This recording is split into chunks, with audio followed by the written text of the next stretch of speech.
Pemerintah dan DPR sepakat tidak izinkan konsesi tambang untuk perguruan tinggi.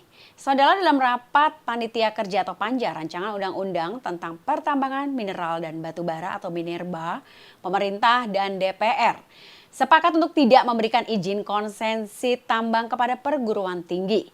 Keputusan tersebut diambil dalam rapat yang berlangsung pada Senin 17 Februari dan akan dibawa ke rapat paripurna dalam rapat pleno pengambilan keputusan tingkat 1.